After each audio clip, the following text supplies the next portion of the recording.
In this video, we are going to learn priority scheduling algorithm, which is a non-preemptive in nature. In this example, you can see that there is no arrival time is mentioned. There are only the burst times and the priorities are given.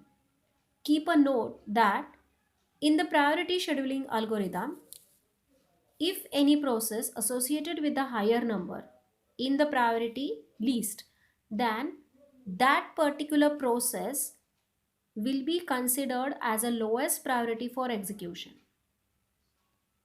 And if any process is associated with the higher number,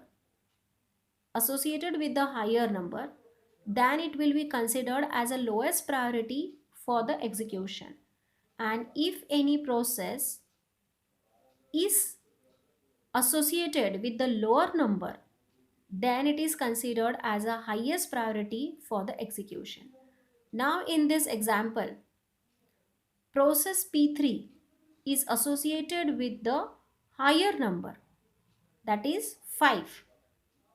Now these process P3 will be considered as a lowest priority for the execution, whereas process P4 process P4 is associated with a lower number. It means it will be considered as a highest priority for the execution, right? So with respect to these priorities, we are going to draw the Gantt chart. Now you can see the Gantt chart. We don't know the arrival times, so we doesn't have to bother about that. So P4, as I said, having the highest priority because it is associated with the lower number, that is 1. So CPU will accept the P4 process first and it will be considered as its start time is 0 second. The burst time of P4 is 3, so let it get add as usual. Then the next priority after P4, the next priority will be the process P1 because the next number is 2. Yes, the next number is 2 because the higher number is associated with the P3. So P3 we have to keep it at the end. So the next number will be the P1. The next position is P1. So add the burst time of P1 in this case, right? So we got the total 3 here. So 6 plus 3, that is equal to 9.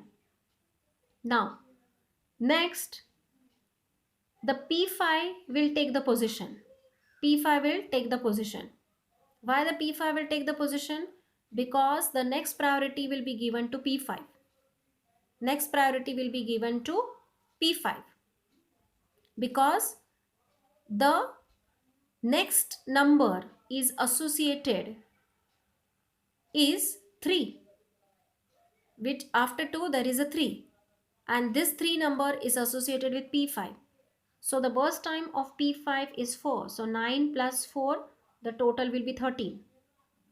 After that, the next higher number will be 4 and the 4 number is associated with P2 and the burst time of P2 is 12. So 13 plus 12, that equals to 25. And of course, the last priority will be given, that is the lowest priority will be given to the P3. And we know the burst time of P3 is very less as compared to other 4 processes, but the priority number is 5. So since the priority number is 5, it will be considered as a lowest priority for the execution by the CPU. So it should keep it at the end in the Gantt chart. So the burst time is 1. So add the burst time into the starting time of P3. So we'll get a 26. Now very easy for us to calculate the waiting time. We need to consider, just keep it in mind always, we need to consider the waiting time of P1 as the starting time of the processes. So just pay attention here that waiting time of P1 is 3 because this is the starting time and we don't know the arrival time because we have calculated this algorithm with respect to the priorities, and the burst times are given. So the waiting time itself is their it is their starting time as well as it is their waiting time.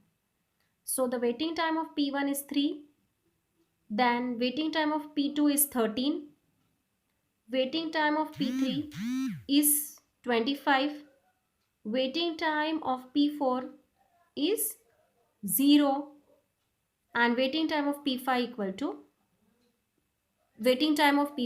to 9. So all the starting time we have taken. Okay, starting time of P1, starting time of P2, starting time of P3, starting time of P4, and starting time of P5. So just do the addition as we are doing it for FCFS and SGF. Then I got here, after doing the addition, I got 50 divided it by 5 because the number of processes are 5 and the average waiting time of 10 millisecond. Now, how to calculate the turnaround times?